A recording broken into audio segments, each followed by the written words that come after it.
saw a couple of people out in the hallway. Said, "Come on, join us." I know. Come hang out Yeah, with come us. hang out with us. We're the cool group. Oh, I have a cup that says, "When we get older, we're going to be super cool." Um, when we get older, we're super cool. But we're not old enough yet, right? Right. When we get older, we'll be super cool. Something like that. I said it wrong. I'm sorry. It's okay. I got you.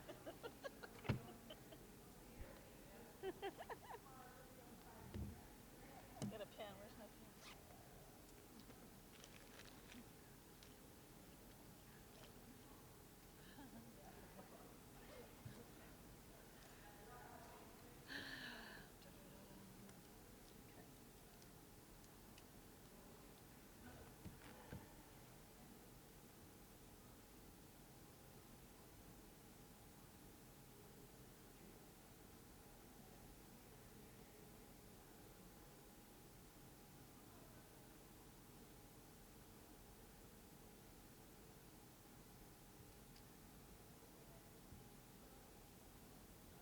Break the ice special.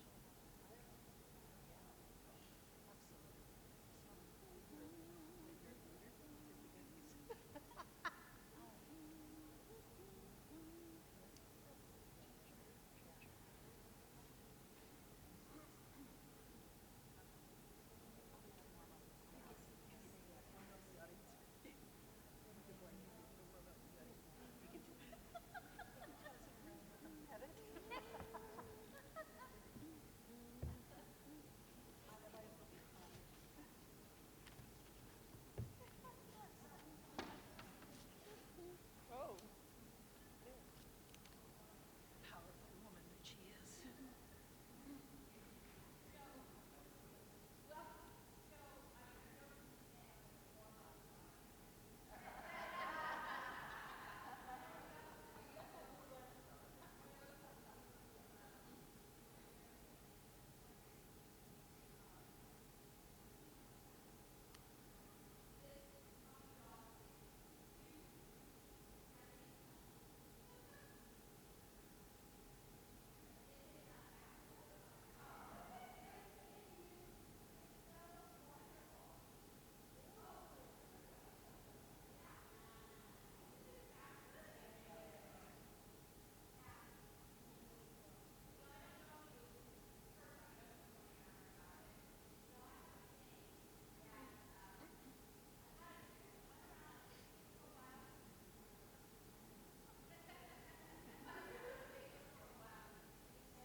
Dry mouth? Dry mouth? Do we have dry mouth? I wish, right? That's the worst. Okay. Who's this? That's, Is this you, Jinder? yeah, with the Okay. timer. Thank you. Yeah, I'll do that just because I got my chair too far. Make sure this is on. Okay, are we ready, ladies? I have to talk, but I'm hoping I don't trip over the cord, so that's going to be very important. It certainly happens. Good afternoon. My name is Ginger Swaggard, and I want to welcome you all to our workshop this morning. And I have to admit, as I'm looking out in the audience, it's so nice to see whole bodies instead of just Zoom faces, because I don't know about you. Yay! Yay, no Zoom faces. Whole beautiful bodies is all I'm looking at. So, and you're in the right place if you want to learn how to use leadership opportunities to actualize your passions. So think about your passions. Up a little bit. I'll just have to talk louder. I'm not sure how. Is it on, Ginger? Is it on? I think it's Yeah. on. Yeah. I'll just hold it closer. Yeah. So, too close, and I don't think there's any. Doesn't sound like any resound back. So, yes. Can you hear me now? It seems like okay. Thumbs up. If any, thank you for saying that in the back. And if you can't hear me, please just raise your hand and I will talk louder. So, before we get started, though, I wanted to ask everybody in this room if you would raise your hand if you think you're on a leadership journey right now. Oh. Ah, woohoo, that's quite a few of you. Quite a few of you. So, one of our intentions of this meeting today is that when you walk out the door, all of you are going to believe that you're on the leadership journey right now. And when I think about leadership journeys, and I want to think about any time in your, wherever you are, it could be your workplace, could be church, it could be a school, the school your children are in or you're in, or even in your family, where you spoke out about something that was very passionate to you, an issue that you brought up and said, wait a minute, did you guys think about this? This is important, and, in a nice way. So think about that. You were, and even in your families, so you were a leader right then. You were using leadership skills. Sometimes people think leadership means, oh, you have to have a title, or no. When you speak out about something you're passionate about, you're a leader. And I know in my family, my sister was the leader, my older sister. Until this day, she still is the leader, and she's still telling us what to do. And because we love her so much, we listen to her, so even to this day. What's going to happen today? So you are going to hear from all of these past presidents of CAAEYC. They're all going to introduce themselves, and then they're going to share their unique journey of leadership. And it all started with a passion of something. And you'll hear that. There's some similarities, so you'll hear that. There could be some themes, but it'll be fun to hear all of them speak about their passions. The span of their service is over 30 years. So when we've had one, so over 30 years, everybody has been a president at some time. But as you heard today, because I know we heard from Betsy and Heidi, if any of you were in the speaker, how many of you heard the keynote speaker this morning? So if you were there, you would have heard them say, but we've been in the profession for over 50 years. So even though you may see us 30 years, we've been doing this for a long time. And then at the end, we hope you will have an opportunity to ask us questions. And also, you're going to have an opportunity to talk to your neighbor and find out and ask them in small groups, what are you passionate about? And hopefully after this presentation, you'll be thinking about what leadership opportunities do I want to think about to reach my passions to become a goal. So that's what's going to happen this afternoon. And I'm just going to take a very brief time to talk about my journey. And my journey started in 1970s. The early 1970s. So I'm one of those people who can raise their hand for 50 years. I dye my hair. So that's long ago. And I started at a state preschool and a children's center program, and I did some private childcare work when I was going to college. And I started thinking about my career. And I thought, the more I worked with families and children, like many of you in this room, I started to realize this wasn't just a profession for me. This was a calling. And I'm sure that's one of the reasons I'm still here, and probably why many of you in this room will still be doing this work. It was more than just a profession.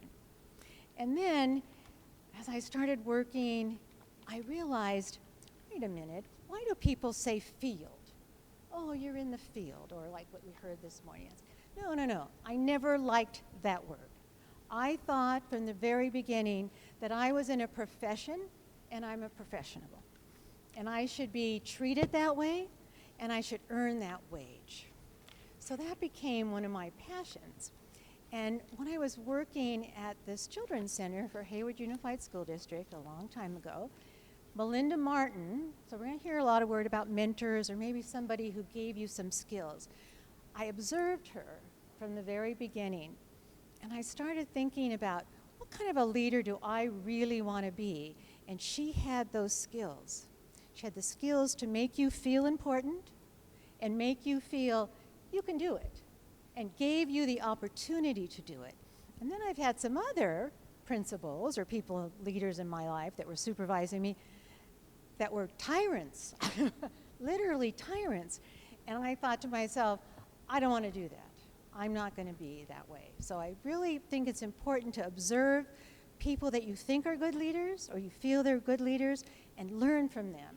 And then also it's important to think about the people who are not good leaders and say, I don't want to do that. So Melinda gave me an opportunity to lead a team of teachers. And she said, Ginger, come on in, you know, and I want you to do this. We're going to talk about assessments, because I was always complaining about being professional. And I didn't like this assessment that they were using at the time because it was not culturally appropriate for the families and children I was working with in Hayward. So she says, why don't you get a team together of teachers from our staff and work on it? Me? Are you sure? Yes, do that. And so she said, but I want you to remember this. When you're leading your team, I want you to turn around. And if nobody's behind you, stop. Stop right there and think about your leadership skills. So, because how am I going to convince people to come around and let's get this assessment done and it's important? Or when I got involved in Worthy Wage, to do that. If I wasn't passionate about it and didn't bring people along with me. So that's kind of how it started right there. And then at that time, I heard about CAAEYC and NAYC. And I had the opportunity to think about, I'm going to join this professional organization. And at that time, NAYC was writing great books. And Barbara Willard wrote this book way before even Worthy Wage was talked about a lot, called The Cost of Quality Childcare, or The Real Cost of Quality Childcare. And that was just before the Worthy Wage was starting. But I want to be on these, I want to know these people. I want to do this too. How am I going to get involved? And so public policy and increasing the whole knowledge, I wanted us to market our profession. I wanted people to know that we were essential. And I didn't even hear that word until the pandemic. And then I'm sure you think, oh yes, child care workers are essential. I saw that in one of the news reels from the governor of New York was talking when they were all closed. Finally, people are going to realize that, and I don't want to lose that opportunity now, that we are essential and what we do is essential, so you all know that. So then I got involved in public policy at the CAAEYC level, joined my local chapter. How many of you are CAAEYC members? Yay! And that's where I found the leadership opportunities to actualize my passion about public policy, because I knew the only way you can make real change is through systems change. And if you heard our panel yesterday talk about that and talk about what's coming up. And what struck me as they were speaking, I don't want to say that there hasn't been any changes in 50 years, because there has been. We are, people are talking more about us, realizing that, but we were fighting some of those same fights 50 years ago about worthy wages for child care providers, and that this is a profession we should be recognized. And I thought, that's okay, 50 years, we're still looking at this. And I think that's one of the reasons why this past President's Council was started. So about 2 years ago, Heidi was president, who's here, and I know other presidents had talked, I know Carrie wanted to do this too, was to start a past President's Council. And so we did. And one of the few things, that's what this is starting here, and they're all on their leadership journey. And we started talking about our profession, and we started talking about the changes that did happen, and then we still saw there were more changes. And out of that came this workshop that we wanted to give voice to all of you to be leaders, because we know that to make change, all of you are going to have to carry on the torch. And we know you will. We know you will. But recognize your passion. And did I hear the buzzer go off? You did. I was just wondering if you did. Yeah, I barely heard it. That's the other thing about this incredible women here, all strong, passionate women. We knew that we couldn't keep our little short talk to 7 minutes, so we have a timer. So if you hear the timer go off, that means, come on, we want to, because we want every one of these women to have an opportunity to share their journey and their passion and to realize those passions. So I'm going to turn this over to Betsy. Yay, Betsy, and thank you all.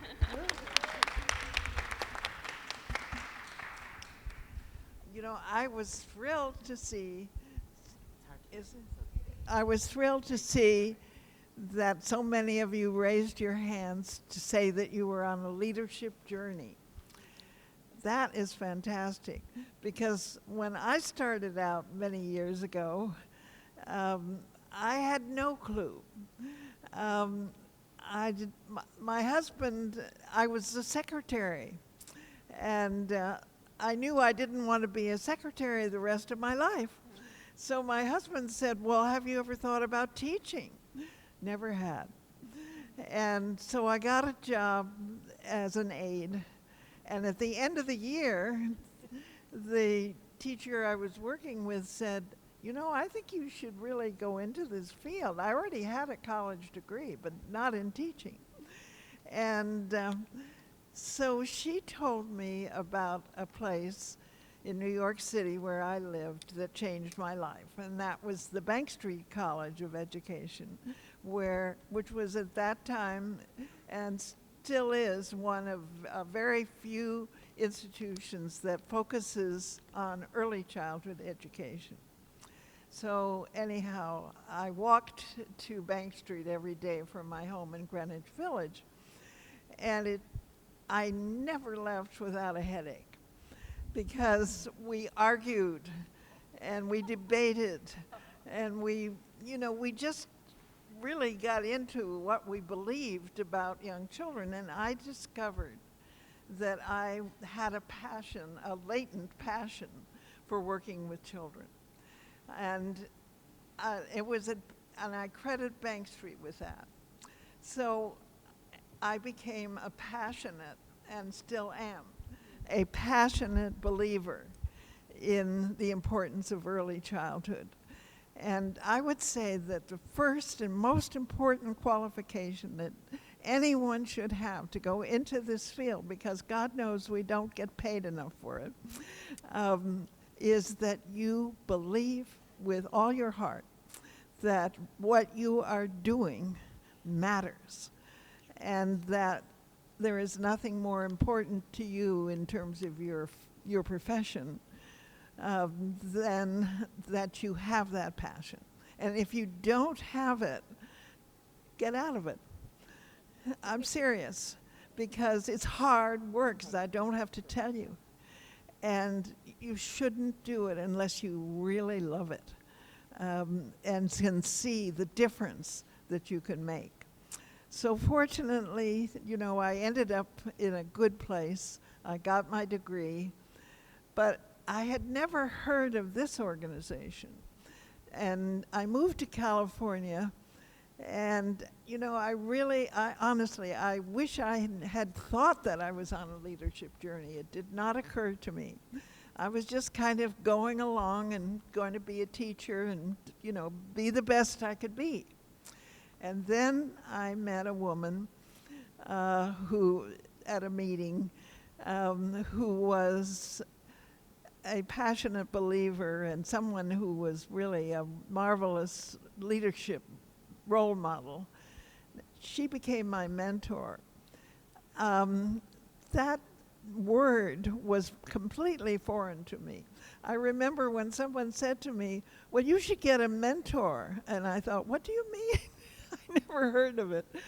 But she guided me.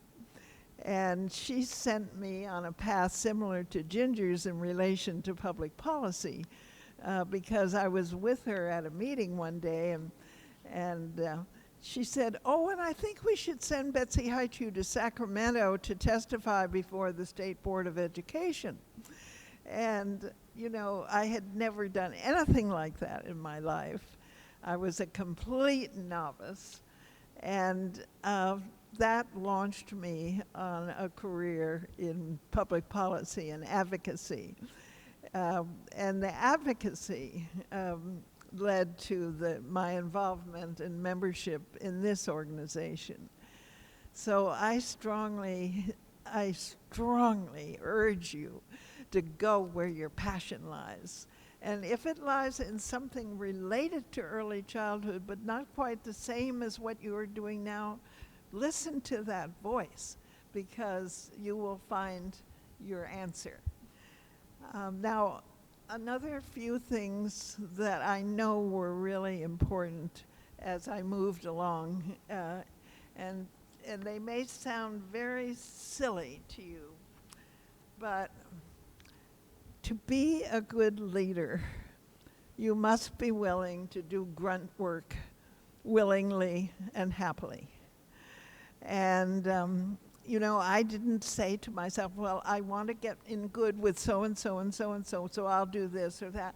You know, I just, like many of you, I'm sure, I just knew there was a lot of stuff to be done. There were, you know, people to be greeters at the door, to organize meetings, to do stuff that was not particularly exciting.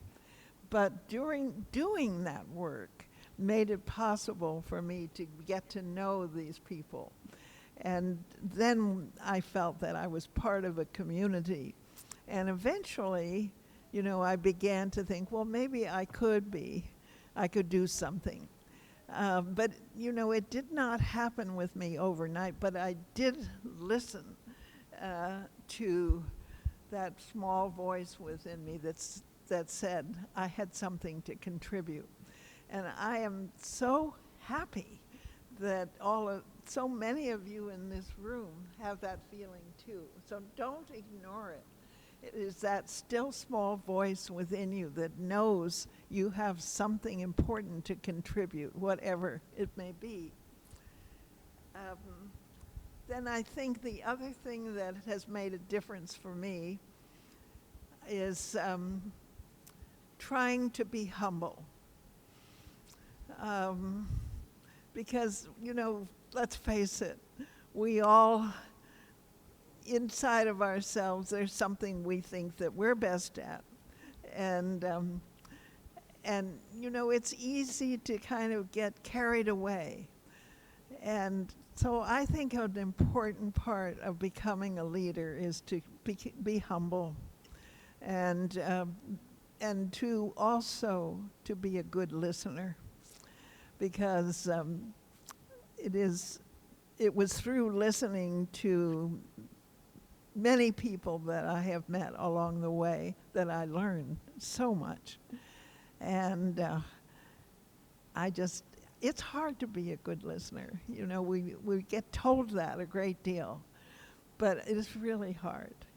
And so I encourage you to embrace listening, and to embrace being humble and patient, because God knows we need it. And lastly, you know, to see the potential in others. And I look at all of you, and I just feel the room is almost humming with potential. And I am so glad you came today, and hope to talk with you later.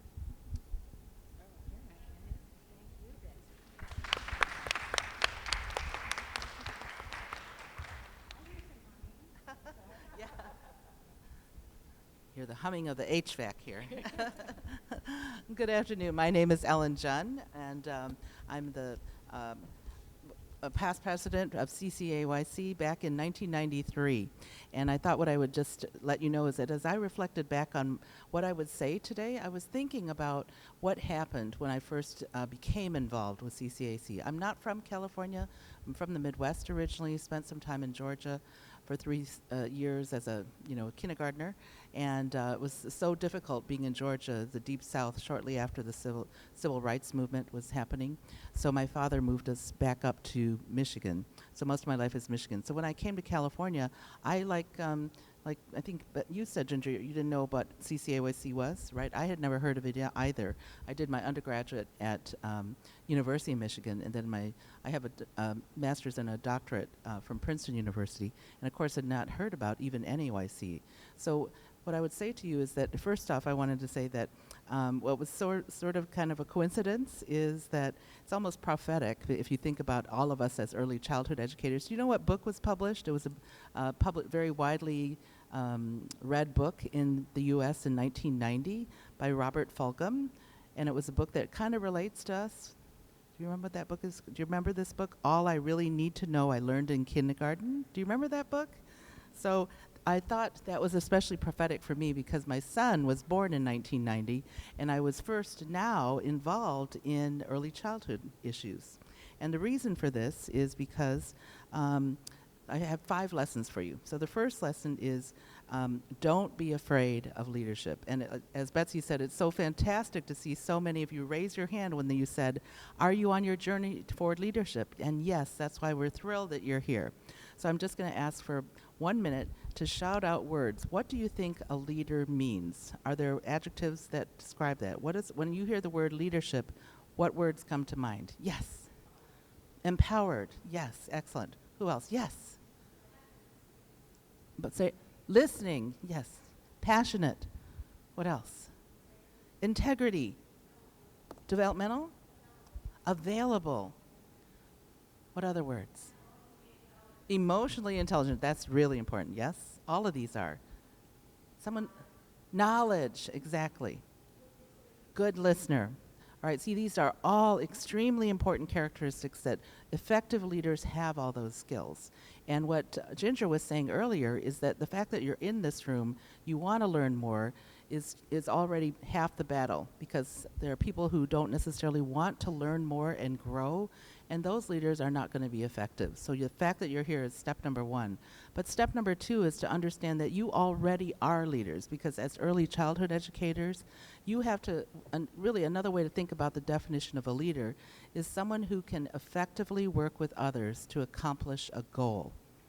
Well, if you think about being a mom, if you think about being in your workplace, you have to effectively accomplish goals with the help of others. And you do that by exercising leadership skills, communication, emotional intelligence, listening, being an expert, being knowledgeable about the next course of action, the expertise in the steps. So you're already there, all right? So I think that's why we're really excited to have you here, because you are demonstrating those skills. Now you have to be more focused if you want to go up the traditional leadership pathway, right? So that's lesson number 1. Do not be afraid of leadership, because the leadership is something that you're already doing. You probably just don't realize you're doing it. Now you want to do it in a more public forum, in the arena of your job, in the arena of your profession. Okay. So lesson number 2 is that you should, I think, always stay positive but realistic, right? Stay positive. And here's the other thing: make new friends. I can't tell you how much of my life was based on running into making friends that eventually turned out to be so important in changing my own life career path. So make new friends, stay positive, and stay open to new opportunities and new interests. I say this because, as I said, I got my my undergraduate degree from Michigan in cognitive psychology, which is the study of memory, reasoning, problem solving. I was always working with adults, and as adults in the research studies and so forth. And I had never thought about working with children. I will say, though, I did do an internship at the Perry Preschool. Some of you may know about Perry Preschool. It's in Ypsilanti, a very famous preschool at the time. It had a lot of studies showing the positive impact of preschool. What happened is my advisor for my honors thesis said, you know, I cannot find jobs for my doctoral students when they graduate with psychology only, cognitive. But he said, you know, maybe you should do something with children. He said, because people who do developmental psychology can get jobs in education, they can work in publishing, they could work in government, they can do private practice, all kinds of different things, rather than just doing adults. So I thought, wow, I hadn't even taken a course in developmental psychology as an undergrad, but I thought about that and I applied for doctoral programs in cognitive and developmental. And that changed my life, because what I did then was specialize in early childhood education. My thesis was on memory, reasoning, problem solving between 18 months and 3.5 years. That's just the time that many of you are working in pre-K. So that put me on the road to become an early childhood educator. So again, staying open to new opportunities, new ideas. So then what I did there is to, as I said, making new friends. Thank you. So I met so many new friends when I came to California that were involved in CAAEYC. Betsy, Pat Dorman, a whole host of other people as well. And lesson number 3 is to take advantage of training opportunities, especially with CAAYC, CCAAYC, and AYC. So that's what got me really involved. I started getting involved. I became a public policy intern. I don't know, they're probably not running that program anymore. Public policy internship. Yeah, we should bring it back. So I got bitten by the public policy bug. And so actually, during that time, I actually wrote and had passed a bill on earthquake safety in early childhood education facilities. So that was back in 1996 when we had introduced the bill, and it was signed by Governor Pete Wilson in 1997. So it took a year and a half. The fourth thing is to keep developing your skill sets. And again, what that means is making sure that you don't, when you leave here, don't just go back home and be inspired. Do something with that inspiration.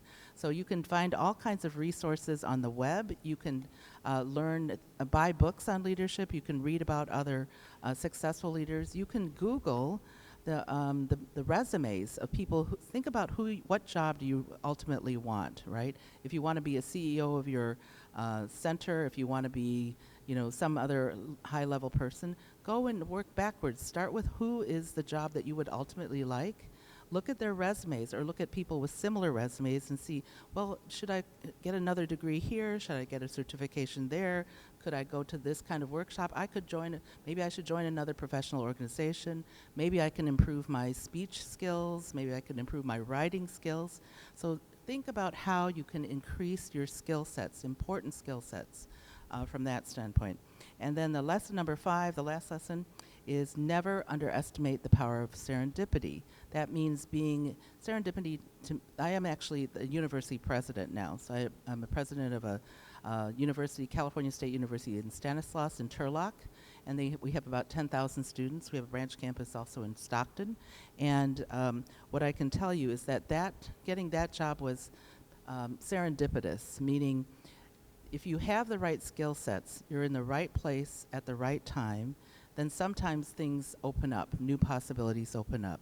So what that means is if you keep building your skills, even to the point not just of whether you know it or not, but put it on paper. What have you done? What accomplishments? So keep your resume open on your computer, and every time you do something important, put it on your resume and put it in like, okay, well, I improved enrollment at my child care center, or I improved safety standards, or I am now chairing a new committee. I'm involved in budget. Try and think about all the things that is in your workforce where you're weak, and ask if you can improve those skills. Can I join a budget committee? Can I work more with parents? Can I do more bilingual? All kinds of things that you can think about. And start little by little putting it on your resume so that when you go up for that next job, you will have more skills. Someone said expertise, yes, or knowledge. That's why people will turn to you, because you have knowledge, accomplishments, and expertise. So, and then continue to apply, get to know people, and you'll be surprised at how many new opportunities come forward, okay? All right, so that's my advice, and now we're going to turn it over to Carrie.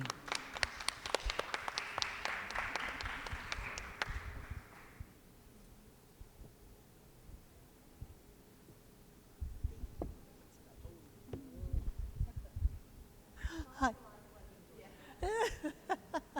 That's part of leadership. If you can't hug, then, you know, it's kind of...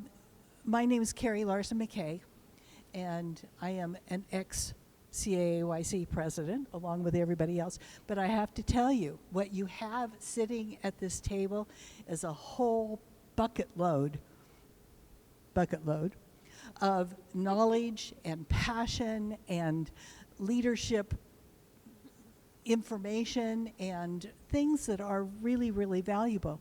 And I really feel like our purpose in having this is to take that bucket of information and pass it on, to pass the torch on to you guys.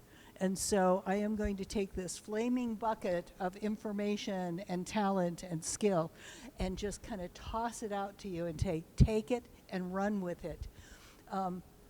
Some of you already know that probably my favorite word in the whole world is connection. And if I can build connection, then I am somehow fulfilling my purpose in this world. And along with connection, then comes community. And if you're building community, if you're actively building community, you are a leader. And all of you, I would say without any hesitation, all of you already are leaders. If you are not consciously on the leadership pathway, you're already there, because you are leading. Every time you teach a child, you are leading them to something. You are leading them to greater understanding, knowledge, information, ways to be in the world. Every time you work with another teacher, if you work with students, it doesn't matter. If you work with your children, you are being a leader. And the skills that you're building in these non-leadership jobs are definitely leadership skills. And I would encourage you to take those and to expand upon them, to nurture them, to grow them, to take them from what you have and take it and just soar with it and take that torch and run. My personal leadership journey probably started in about the 4th grade. I was elected to be able to lead my classmates in a cheer with pom-poms. So we were doing it to Stars and Stripes, da da da da da da da da sort of thing. And I got to lead it. And it was like so cool, because I couldn't see what they were doing because I was facing the other way. But I knew behind me I had all of my classmates, and together we looked great. Alone, it would have been like, you know, hardly anything at all, and certainly not worth anybody, all the parents coming and watching, but all of us together, we looked great. And so that was my early kind of introduction to leadership and community and how things work when you work together, and it's so much fun. I also respond positively, I guess, when someone says there's a problem. Oh, we have a problem. We have a workshop, but we don't have any seats set up for people. Okay, I can put chairs out, and I can recruit people to help me, because I don't want to do it all by myself. So, okay, I can solve that problem. I solved with the help of a lot of others. I took a job at one of the California state universities who had a child development department that was dying. Everybody had left except for one teacher, and that teacher was getting ready to retire, and she would only teach independent study. And they hired me and they said, build it. And I went, how do I do that? So we had no relationship with the community. I had no teachers other than me. I got to teach every single class in the department for a while until we got another teacher. But it was a problem that I wanted to solve. And if you give me a problem, then I'm going to step into it, and inadvertently, that becomes part of the leadership. But you can't do it without your community. Everybody steps in. I think a big piece of leadership is mentoring. We're all mentors. We all should be mentors. Step in and help someone who would maybe benefit from a little bit of mentoring. I would have loved to have had some mentors. I had mentors. I don't think all my mentors knew that they were my mentors because I was afraid to ask them to be like a real mentor. But I would just observe them and watch and learn from what they were doing. But I can pass it on because I can become a mentor to the next person. And that's what I think part of what we're doing here is hoping that we can be mentors for you guys to go out and do the heavy lifting leadership stuff that needs to be done now, and the people that need someone that can help them do the work that needs to be done. And I think that's a huge piece of what we need to do. And I would love to be able to talk to each one of you about where you are in your leadership journey and what you want to do and where your passion is, because the passion is what leads you, and that's the little bell. Well, I am totally insulted, but I want to encourage you. So just say yes. Okay, someone says there's a problem. Someone says there's a need. Someone says there's something that needs to be done. Say yes. And even if you don't know how, at that moment, you will. You'll learn. You'll have people behind you. You're not doing it alone. Leadership is not a lonely thing. It is a group activity. So hang in there. Find your group, find your passion, do it, say yes. There are opportunities right now. CAAYC has committees that you can be on, say yes. Find the committee that speaks to you, say yes. Your chapter has positions and activities, say yes. NAEYC right now has a call out for an advisory committee for workforce improvement.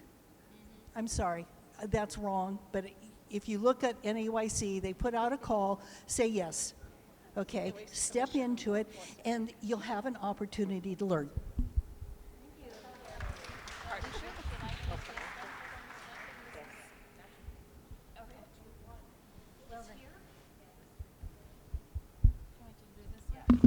Maybe. I'm just going to stand right here.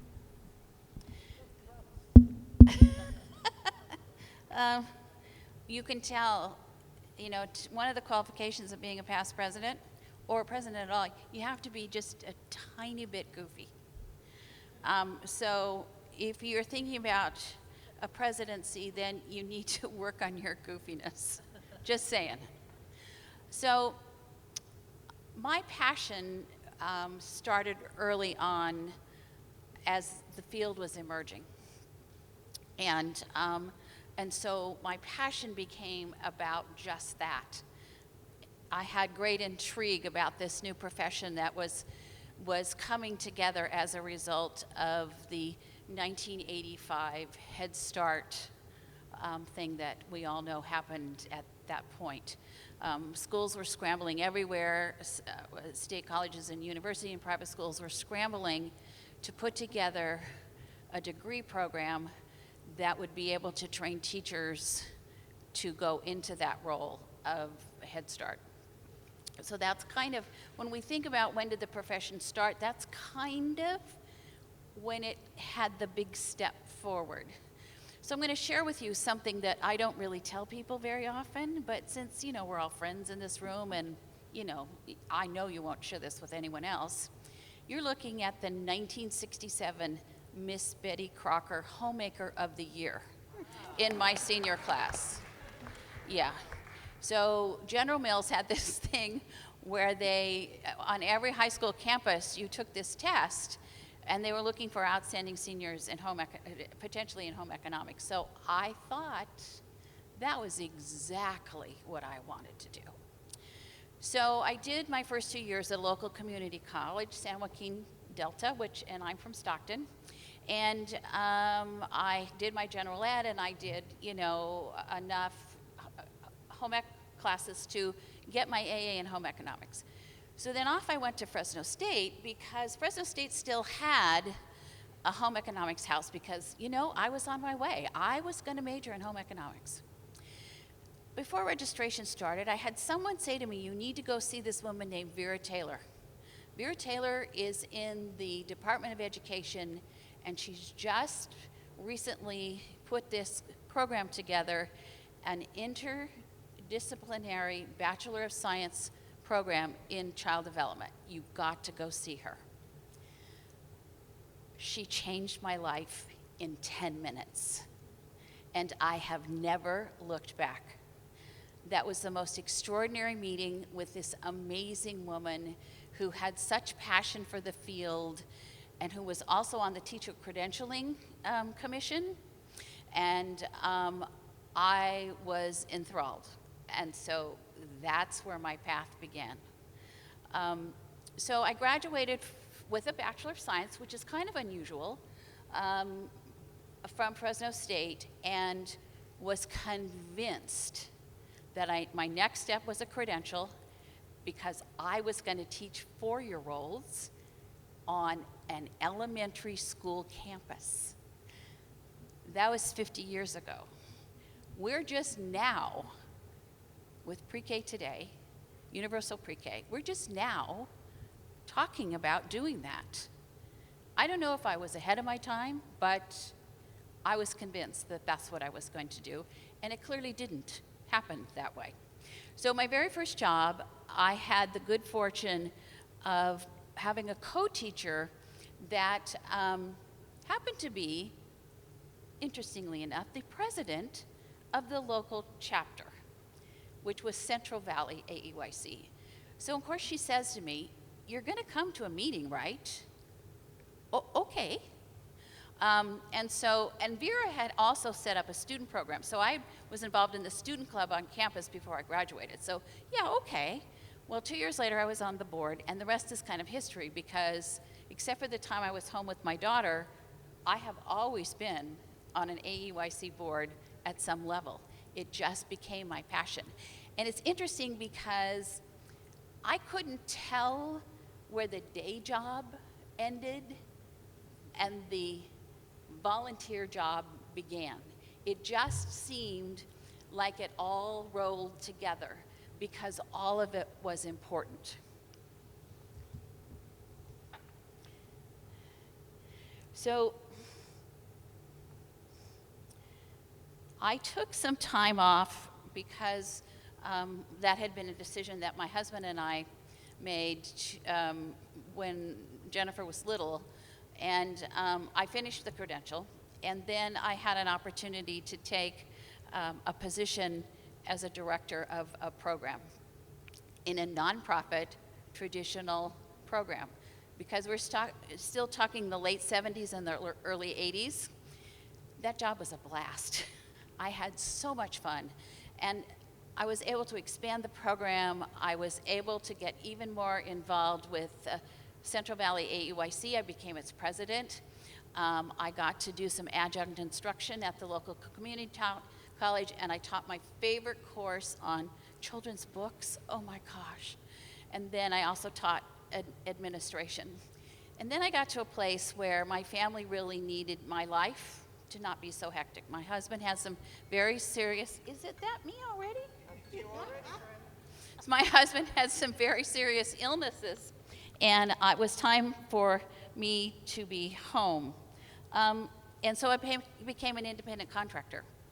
And because of Cleveland School, some of you may know of Patrick Birdie and the Cleveland School and the shooting, that's down the street from me. And as a result of that, I helped create a children's museum in downtown Stockton, and I went on to help produce a children's concert series, and I've just had a very eclectic and interesting job all the time being involved with AAEYC. My path didn't ever end up in a 4-year-old classroom on an elementary school, but my path did allow me to do a lot of things that were really, really unique. There's several things that I do want to say. First off, all these people in front of you on this panel came before me. They were all mentors of mine. They are in many ways the reason that we've all known each other for years. There are many reasons, they are the reasons that I continued in the work and continued with the passion of this organization and this field. I want to thank Michelle Sotero, because in this very building, a number of years ago, she took me aside and said, "You need to run for president of this organization." I went, oh. And then she told me the reason why, and I couldn't doubt her. So she's responsible, basically, for me running in this organization, for this position. I also want to take a minute to thank Betsy Haichu. I have always admired you, and I have always looked up to you, even before we ever met. I knew who you were, and we'd go to meetings, and there she was. And she had this smile, and this sort of infectious, sort of bubbly, warm, engaging personality. And then we went to Western States Leadership Network in Colorado Springs, and I got to meet you. And then she became president, and I co-chaired a state conference for her, and then we started to be colleagues. And now I consider her a colleague in a way that 25, 30 years ago I could have never imagined, and it's been such a gift and a thrill. What I would hope for all of you is that you stay open. This is kind of a reoccurring theme with all of us so far, but you know, some days you can walk by a door and it's closed. The next day you walk by the door and it's open. And I would hope in your life that on the day that the door is open, you can walk through. That you live your life in such a way that you can explore possibilities that are really very serendipitous. We just don't know what's going to happen next. And that's a really big piece of leadership, is to be able to position yourself to accept the door that opens. And I hope you're in a place to walk through. This is an amazing profession. You all are leaders. You all have made a contribution so far, and you will make many contributions yet to come. May you live this life of yours, and you have a chance to look back, and you have absolutely no regret. Thank you all for coming today.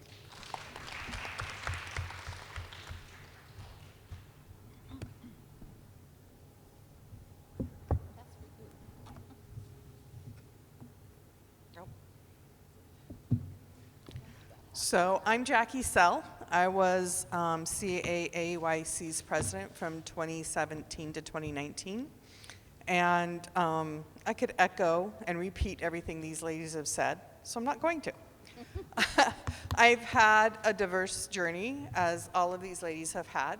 My journey started when I was really, really young. My mom always talks about first grade, and I remember seeing the picture in the hallway during open house where, what are you gonna be when you grow up? And I was gonna be a teacher.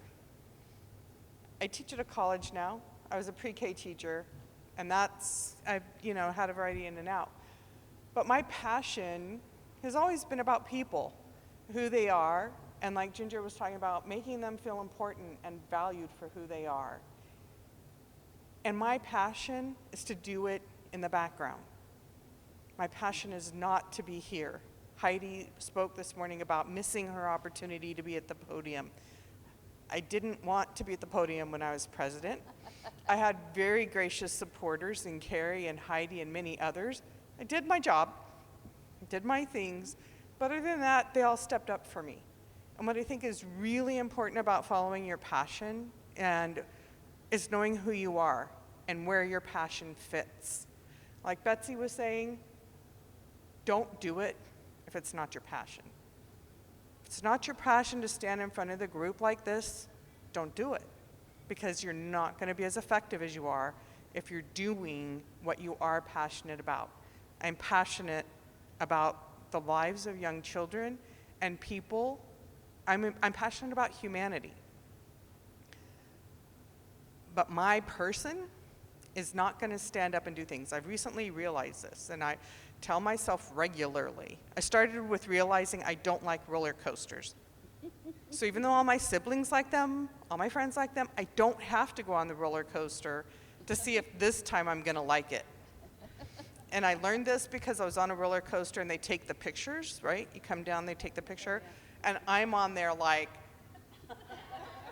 and all my siblings are like, yeah! And I'm like, hell no, excuse the expression. So I learned then, I don't have to do it. I've learned through the leadership and mentors that I've had, I don't have to be who I'm not. We all show up in the ways that we show up. And how you show up with your passion is where leadership comes in. If it's being on the floor with the 4-year-olds, that's where it is. If it's holding the baby who's crying and being a baby whisperer, that's where it is. If it's knowing about public policy and spreading that to other people and pulling them into public policy, that's where it is. But there's a place for everybody in leadership with their passion. And I think it's just so important to understand that. My friends who've been on the board with me and other things hear me say all the time, consider the introvert. Consider the quiet one. It's not that they're antisocial. It's not that they're not engaged. It takes them a minute. People who work with me closely know if you want a split answer from me, an important decision, I'm going to come back with a new one. Because I process slowly behind the scenes. I think about it all. I think about a lot of different components of it, and I'll come back and say, but, that wasn't right. I don't know. But for me, I really wanted to share that because it's been sometimes a struggle for me because I don't always feel like I follow the typical path that we see. I've been passionate about making a difference and making people seen and understood for who they are.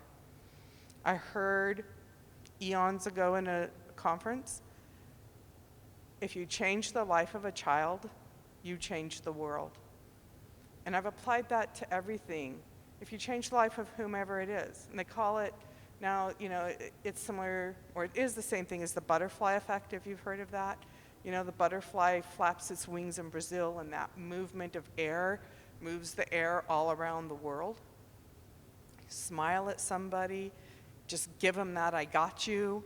Whatever it is, you've changed them for that moment, that day maybe, and that changes how they interact with everybody else. When you've got the little one that comes to you, when I worked in a school-age program, she was in kindergarten, every day after lunch, she'd come in, I don't feel good, I have a tummy ache, can I call my mom? Her mom was great about it. So her mom and I got to where we were like, yeah, she needs the after lunch, can I call my mom, otherwise known as I miss you, and I'm not really sure I'm ready to be here. But it worked with us, and eventually she felt comfortable, she felt safe, she didn't need that check-in. But allowing her that changed her experience, changed her mom's experience. The other one that I hold on to that we learned from a fabulous speaker we had, I don't know how long ago, Debbie Estes. If you guys were ever at any of our events she was at, she's a spitfire. She'll stay with you forever. But she used to say, and she's from Texas, if you can touch it, you can teach it. If you can teach it, you can change it. And I remember that all the time. Because it doesn't matter what I'm doing, I make a difference. I touch somebody negatively, positively, or maybe not strongly one way or the other. but if I have, they've learned something. And that's what's important. We've talked about having a mentor and all those different things. How did I get here? Okay, I've got 1 minute. How did I get here? I got here on this panel because I had college instructors that got me started in AAYC. I had an employer that got me started in local leadership in AAYC. I was on Heidi's conference committee 1 year. First time I ever even stuck my foot into state. And I'm like, no. And I've never left. Went on to do a lot of different things. I knew Carrie and Heidi for many years. The president-elect has the auspicious opportunity and honor and challenge of finding the candidates for the next positions. So Carrie, as president-elect, you know, you can do this, you need to do this, we need you to do this. I'm like, that is not my passion, like I said, but it was something I could do and something that was the right time for me to do, and I had the support system to do it in the way that I wanted to do it and could do it successfully. So you have people who sometimes pull you up or call you up to your leadership. You have people that will push you up, but you always have people that will hold you up. And the last thing I want to say is, if you're looking for mentors in leadership, you've got seven right here. If you're looking for getting engaged locally or statewide or any other way in public policy or anything else in early childhood, let us know and we'll direct you to the right place. Michelle, I forgot my show and tell. How much time do I have left? I have your time. Okay. Can I do? Yeah, we're good. Can I? Sure. So apologies to my panel, fellow panel folk. I brought a show and tell all the way from home, and I forgot to show it to you. So this picture, and I'm going to pass it around. This picture was taken in September. It is myself and my grandson, Evan, who is 4. His very first day of preschool, I and his mom picked him up. And we are walking down the pathway after school was over towards the parking lot, and he is going jump, jump, jump, jump, jump, jump, because he'd had a blast. So my daughter behind us took this picture. And it wasn't until she sent it to me in my phone that I looked at it and realized that 50 years ago, to the month, I walked down the same path into the same 4-year-old classroom to start my career. So I'm going to pass this picture.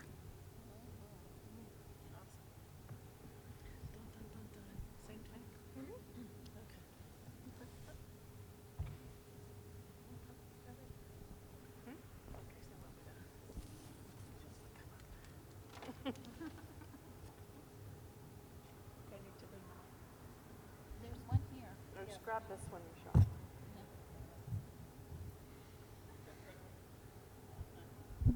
All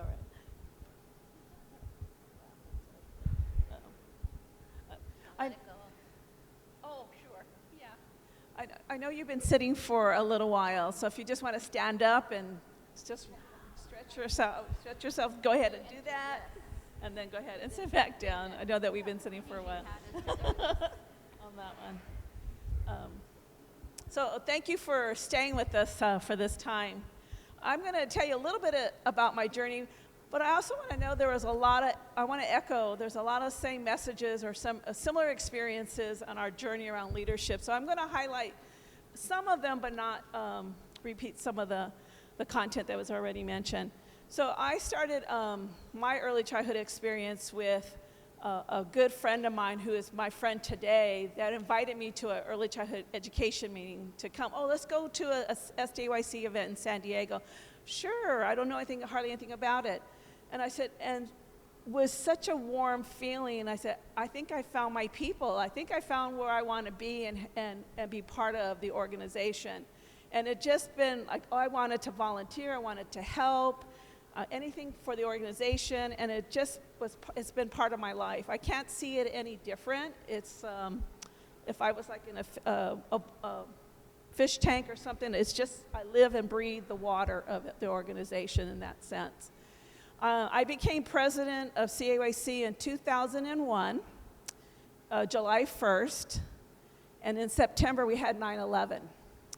It was a very, very different time for the organization, and what I needed to do is to reassure the board, reassure the organization we're going to continue to move, even though that was such a big world event for us, a world event for the United States. But it affected us at the local level, at the state level, and so it was something that I had to continue to reassure board members in that process. So I just want to, and I told Heidi this, each president's going to get their own situation. I don't know what it is. I don't know what challenge it's going to be, but it's going to be not given to you, but it's going to be part of your journey as a leader. And so you have to like embrace it and lean into it, and you're going to grow from that experience. So that was mine, 9/11. So that was a very different kind of experience in that sense, leading the organization. And if you were there, and if you can remember those times, everything shut down, literally shut down, very similar to the pandemic. We were not going anywhere. Nobody was flying. Nobody was going to. We were going to have a board meeting within 6 to 8 weeks, and we were trying to decide every single week: are we going to have it? Are we not going to have it? The pros and cons. How much it's going to cost us if we didn't have the board meeting. It was just a number of events. So I just wanted to tell you that was a very big deal for us, because it was going to have not only an impact on us getting together, but also a financial impact if we did not hold the meeting. So just an interesting event. In my life journey around a leadership role, I had a lot of role models, and I watched and I took notes, very similar to Ginger's experience. I saw a lot of good, and I said, oh, I'm not going to do that.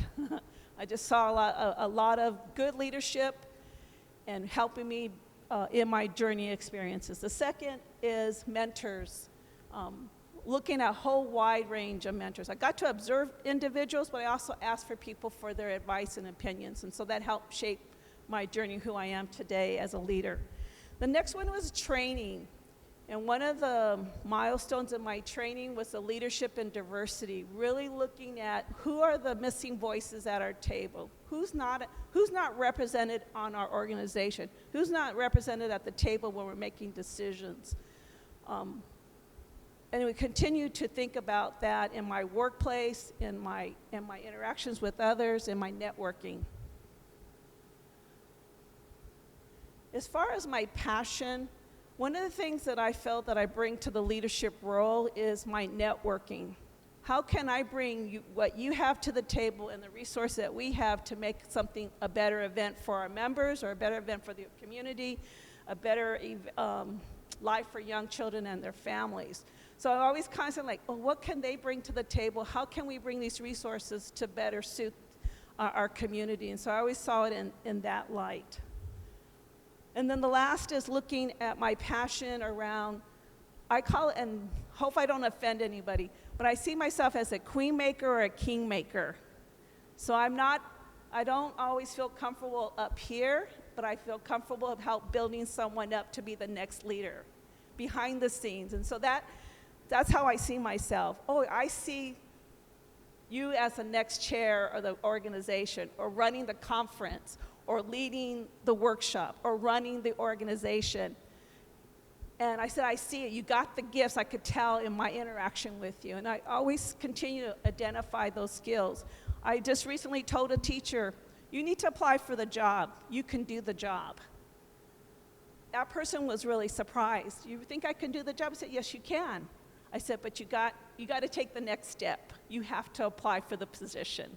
So those kinds of things that I bring as part of my leadership, and that's what I have brought when I was CAAEYC, is that I brought voices to the table that may have not been there, and really thinking of ways to include them at the table in the decision making, but also be representative of our communities across California.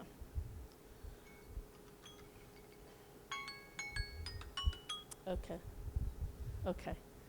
So that concludes my remarks, and now it's time to hear your voices. So there's about, I counted about 42 people in the room at one point, so I don't know if coming and going, but in groups of three?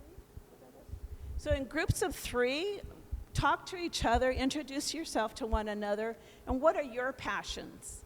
What's your passion in the field? And what do you see yourself as far as vision? And how are you working to create your vision and make it happen in the community? So take a few minutes to introduce yourself to others. And if you know your group, then venture out to meet some new members, please.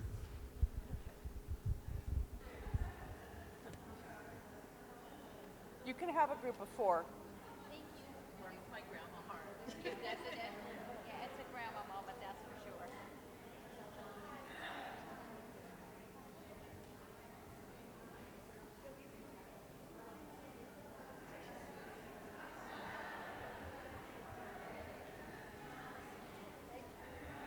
Are we supposed to get up and mingle? So if you want Are we supposed to get up and move around? yeah, if you want to mingle with I couldn't remember if that's what we were doing I or don't not. remember getting that memo. I think we briefly talked about it. Or not briefly, but we talked about it. Okay. I don't know if Betsy saw my picture. I didn't get to know.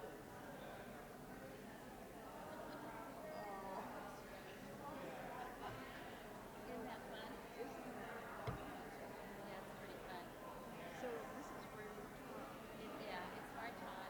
Well, I went there my first year, and then I went to a parent co-op, and first as a teacher, and then as a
I'm hoping everybody had a chance to talk in small groups.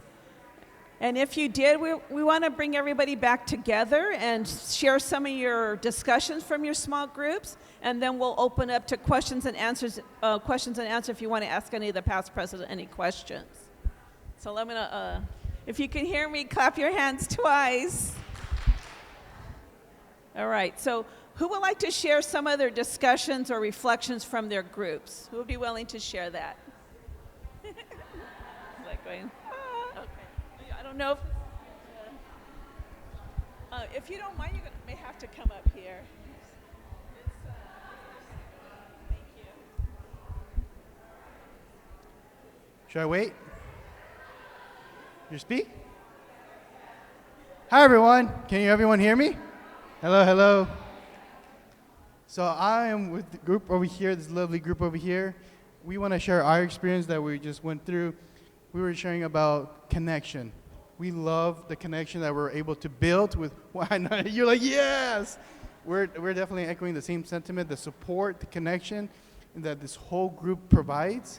And yeah, it's just gratitude at the end of the day. Okay, thank you very much. Okay, we have another speaker. And because you said connection, as we were sharing stories of our journeys and reflecting with our facilitator, but she was sharing a beautiful story, and I am remiss because I forgot your first name already, and Claudette. And I know Claudette, so I should have not forgot her name. But she was sharing her journey on leadership and how it started with her father and his examples in the community they were at from where they came from in Louisiana, Claudette? Louisiana. And that early experience of building connections in a community is when she came on and said, yes, I'm ready for the challenge of a center where nobody wanted to work in a downtrodden neighborhood in San Diego where gang violence was rampant and streets were dirty, welfare offices nobody wanted to visit. She said, I'll go there.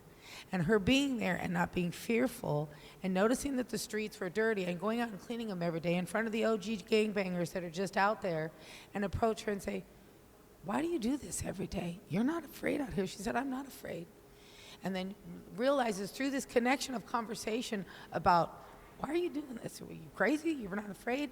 Finds out that one of these gangbangers has a little brother that's in her school, in her classroom. That connection, again, was able to take that and build a community that those guys said, she said, I need your help. I need you to help me to protect this school and protect these children. And even as I'm saying that right now, I'm realizing what a leader you were for that group of OGers, I'm gonna call them OGers, to maybe step out of their circle and have them looked at in a different light, or those guys step in to tap into some leadership that's different than, jumping somebody in or jumping somebody out type of leadership. And so it just really echoed to me again that power of connection, which is what every single past president and person here, what we've all echoed today, and the sentiment of being back together in a space where we're getting the third dimension of connection, and that's the energy, that physiological stuff that we feel. And so I just wanted to share that because you said connection, then I'm like, oh my gosh, we just talked about connection. And so really the critical piece of that connection and the power of the connection, and I was taken back to our keynote of not stepping into the fear and letting that lead you and trusting that somebody's going to see that light and continue to help you carry and be that beacon, because we are the lighthouse, right? And you were that lighthouse. So thank you for letting me share that. The other groups like to share? Come on up.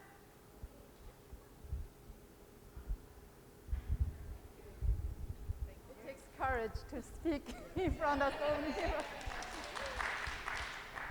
Well, I feel like I have a little story to share, so I take this courage to say something here today. It's an honor to be here. I was growing up in China, so when I was third grade, I know I want to be a teacher. But by the time, I remember when before our university entrance exam, we get to choose our major.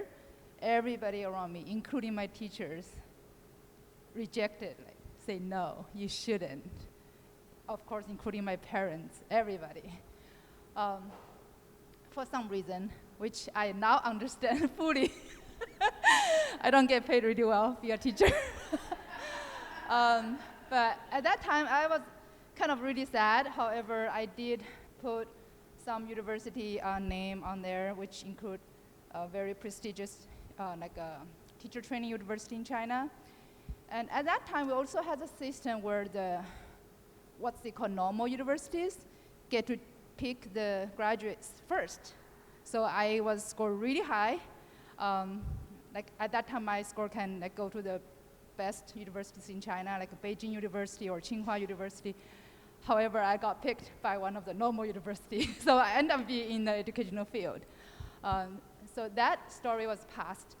Then later on, I got my PhD from Arizona State through like a full scholarship in early childhood education.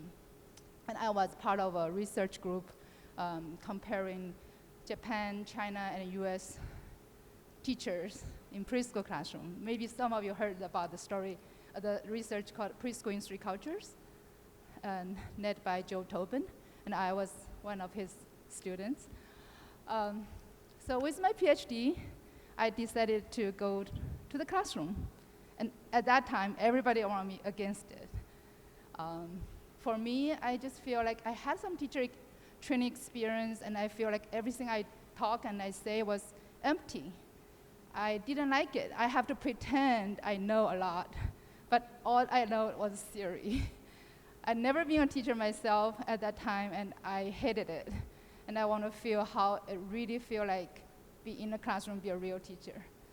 So that's how I started. I remember then I get married, and my husband came to Davis. That's where I actually live right now.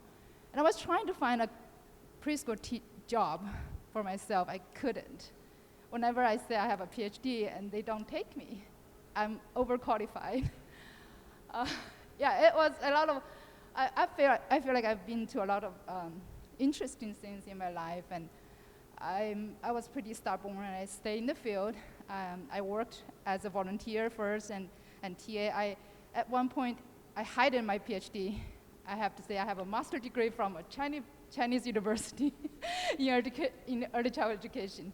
And then until I came to Peregrine School, which is a nonprofit organization, independent progressive education in Davis. We actually have some presentations tomorrow and this afternoon. So from there, I worked as an assistant teacher, and then I started Chinese immersion program, which now I feel like my passion is to build that program and also to connect different people from different cultures to understand each other. I feel one thing really touches me is the passion of preschool teachers, no matter where I go, here and China. And I do a lot of training in China in the past. Before the pandemic, I go there every summer. Now I couldn't travel. I stay here, but I still try to do some things through the internet and do online training. But yeah, I'm very impressed by how much like preschool teachers willing to learn and to improve and to be our better self. Thank you.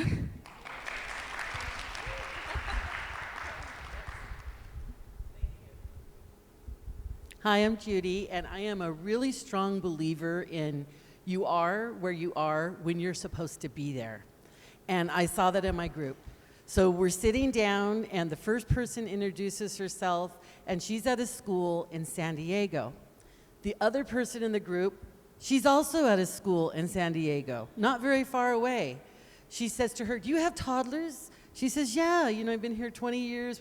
I'm working on developing a toddler program." And so as they're exchanging information, they say, "Oh, okay, there's this other person here." So they turn to me and they say, "What's your passion?" And I said, I am really, really passionate right now. I'm developing this doctorate program in ECE leadership at Pacific Oaks. And I'm really passionate about it. And they're like, "Oh my goodness, we're looking for a doctorate program, and we've heard about Pacific Oaks." So it was just this time where it was connection when you never even expected it. 3 strangers sitting in a room, and I almost didn't come in this room because I have a whole bunch of work to do. So I was sitting at a table, and I was doing some work, and I thought I'll go to the music one at 4 o'clock. And then I said, no, you know what? I want to hear those presidents talk. So it's all about being where I really, truly believe you are where you're supposed to be when you're supposed to be there. And these three strangers, and I'm sure your other groups, it was probably the same thing. All right. Anybody else? I'm looking at the time here. I don't have my time. I don't know where we're at. 3:23? Okay. This closing part, I don't know if the presidents have anything else to say or any questions that you want to ask the presidents that you want to. Yes, Betsy.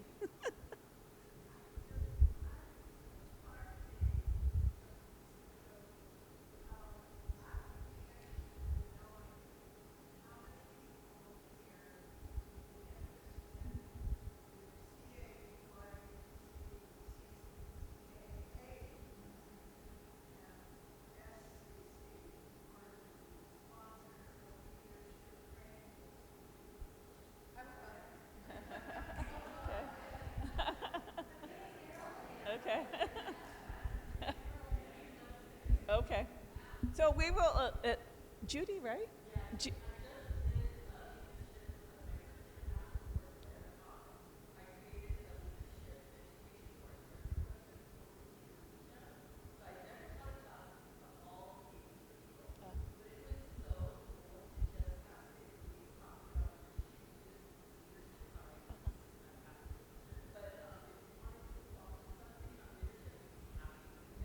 All right, so we'll explore that partnership on that one.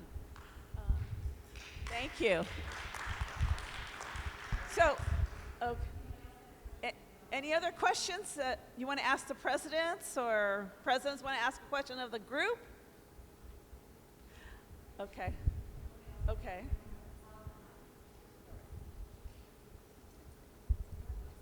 I just had to share this because it was spilling out of me. When you talked about the woman over there from Pacific Coast, when she talked about it, one of the things I didn't say that this is a mantra that I learned years and years ago. And whenever I'm in a situation I'm unsure of, and I don't, what the heck am I doing here? Do I belong here? And I always say to myself, I'm in the right place, at the right time, engaged in the right activity. And I just think that's been something that has meant so much to me. So, and it's been such a pleasure today to speak to all of you and talk about our passions. And I know, and it was fun because excitement in the room really happened when all of you were together talking about your passions, because how often do people ask you, what are your passions? And what are you going to do with them? And what do you believe in? And I think that's so important, and that's a piece that's missing. So, handing the mic out to future past. And of course, the person who doesn't want to speak at the mic comes up. As I said, you do what you got to do. As professional development chair, right?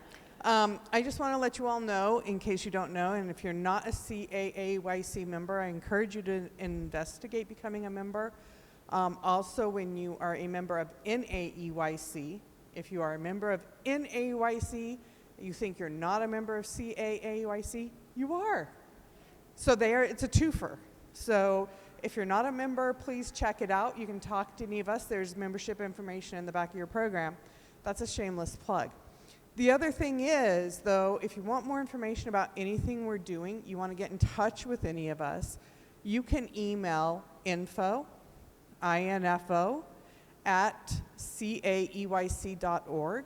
Say, I heard these fabulous people talk. You don't even have to know our name. I want to talk to the one who talked about this, the one in the red jacket, whatever it is. They'll route you to us. We can chat, we can reach out, connect on anything. And if you want to know about our public policy, our professional development, you want to get on our conference committee, you have great ideas for this, you don't have to be a member to be on one of our committees. So go to our website, and there are multiple links. I believe it's the link for boards that'll tell you all of our committees, but I can't swear. But again, email info at CAAEYC and we'll connect you.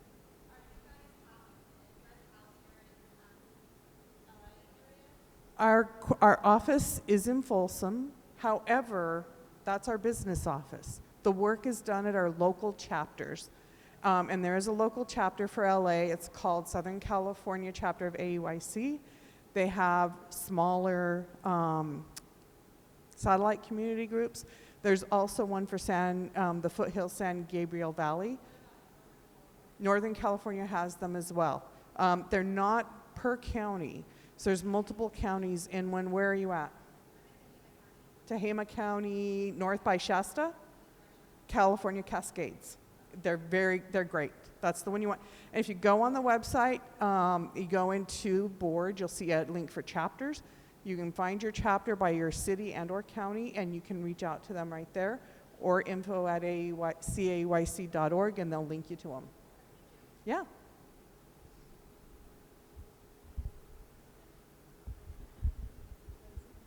All right, so we want to thank everyone for coming today and sharing your passions with us, and we're looking forward to see you in some active role in our organization at the local level, and we'd love to have you at the state organization too, so thank you.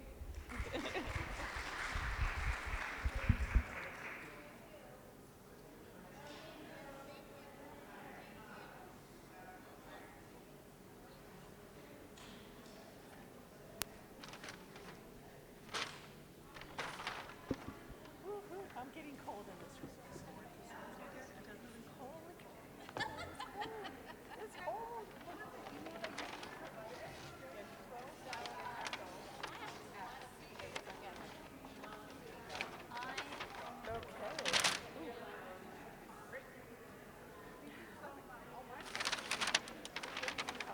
We did not get a picture of all of us.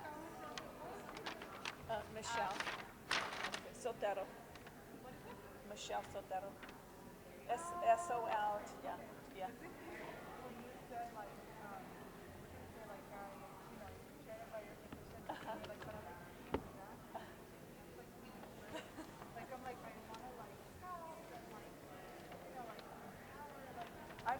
I can make things happen behind the scenes, but it doesn't.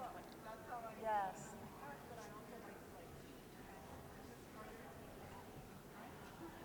Yes.